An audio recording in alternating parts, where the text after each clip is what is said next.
పేట్ Bashirabad PS పరిధి Maisammaguda Mallareddy agriculture university వద్ద విద్యార్థి సంఘాలు విద్యార్థుల డిమాండ్లను పరిష్కరించాలని ధర్నా చేపట్టారు.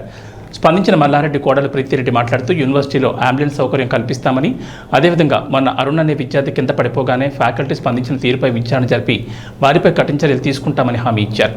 విద్యార్థులకు హెల్త్ చెకప్ కూడా నిర్వహిస్తామని తెలిపారు. ఏదైనా సమస్య ఉంటే సామరస్యంగా పరిష్కరించుకోవాలన్నారు.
ఇక్కడ రావడానికి మాక్సిమం 5 to 10 minutes తీసుకుంది.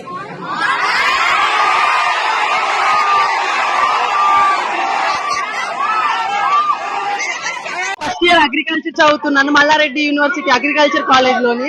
కనీసం పడిపోతే బెంచ్ మీద నుంచి బయటికి వెళ్ళిపోయారు, కొంచెం కూడా హ్యూమానిటీ అనేది లేకుండా. తర్వాత మా ఫ్రెండ్స్ వెళ్ళి తీసుకొస్తే కిందకి 40 minutes ఇక్కడ వెయిట్ చేయించారు.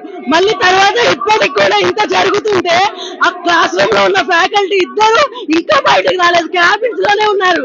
తర్వాత అసలు మాకు మినిమం ఫెసిలిటీస్ అనేది లేదు, చనిపోతుండే. మాకు ఈ రోజు తనగైంది, రేపు మాకు కాదు అని గ్యారంటీ ఏంటి? ప్రాణాలు పోతుండే పర్మిషన్స్ ఏంటని మేము అడుగుతా ఉన్నాం ఈ రోజు వాళ్ళని. మాకు ఆన్సర్ అనేది దొరకట్లేదు అసలు. సెకండ్ ఇయర్ అగ్రికల్చర్ పిఎస్సి మల్లారెడ్డిలో చదువుతున్నాను. సో మేము ఏమంటారు, తను చనిపోయిన తర్వాత ఇప్పుడు కాయిన్ మింగి చనిపోయిందని ఆరోపణలు చేస్తున్నారు. మరి చాక్లెట్ చిన్న పిల్లలు చాక్లెట్ తినడానికి చాక్లెట్ కాయిన్ మింగి చనిపోయిందని చెప్తున్నారు. ఇది ఎంతవరకు రైట్? మరి మీరే క్వశ్చన్ చేయండి. ఇప్పుడు వాడు ఇక్కడనే మినిమం 40 minutes వరకు వెయిట్ చేయించిందంట, అదని ఇదని. లాస్ట్ కి మీరు ఏమని చెప్తున్నారు? ఏమంటారు, తొందరగా తీసుకున్నారు, ఏమంటారు రియాక్షన్ అనేది తొందరగా ఉందని అంటున్నారు. ఇక్కడ రియాక్షన్ ఉండుంటే మరి హాస్పిటల్లో డాక్టరే 30 minutes ఏమంటారు 30 minutes కంటే ముందులో చూపిస్తే బతికేటోడు అని వాళ్ళే చెప్తున్నారు కదా. మరి ఎవరు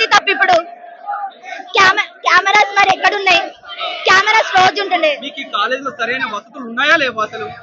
ఉంటాయి అంకుల్, కానీ ఏమంటారు అంబులెన్స్ అనేది లేకపోవడం వల్లనే. ఇది ఒక్క అగ్రికల్చర్ స్టూడెంట్ కి మాత్రమే కాదు, ఇది హోల్ ఇండియాకి వర్తిస్తుంది. కేవలం ఒక ఆక్సిజన్ సిలిండర్ లేక ఇప్పుడు వాడు చనిపోయిన స్థితి అయిపోయింది. ఏం చేస్తున్నారు మరి ఇప్పుడు? First aid we all feel absolutely shocked.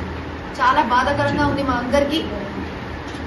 కానీ దీంతో పాటు కొన్ని మిస్అండర్స్టాండింగ్స్, కొన్ని ఎలిగేషన్స్ అవంతా ఈరోజు స్టూడెంట్స్ తరఫు నుంచి కొన్ని డౌట్స్ క్లియర్ చేయడం జరిగింది.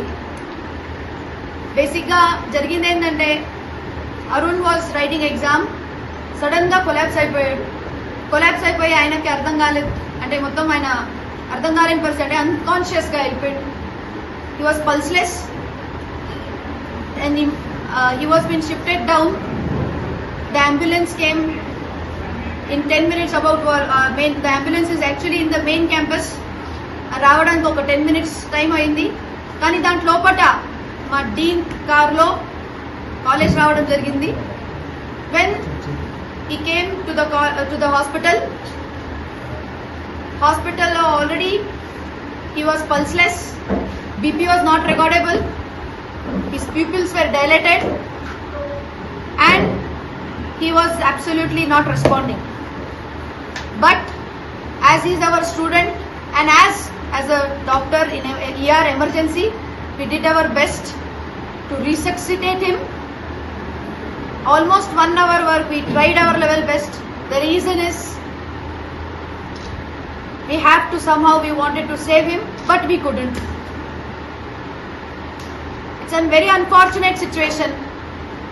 కానీ ఈ రోజు మా students had little issues and for every issue the management has an answer and we are here to support our students. మా స్టూడెంట్స్ ఏది అడిగినా వాళ్ళ బాధలు నేను అర్థం చేసుకుంటున్నాను. ఎందుకంటే పక్కన ఉండే కూర్చొని, అంటే జస్ట్ కూర్చున్న స్టూడెంట్ సడన్ గా కొలాప్స్ అవుతుందంటే it is a shock, not only for the management but also for the students. My grief condolences to the parents. But in the future existingly we are having one ambulance in the university, but we have decided, our management, our vice chancellor Mahendra sir, Allareddy sir and our registrar sir and Dr. Badra sir, we all decided to keep one ambulance each block, each school of university.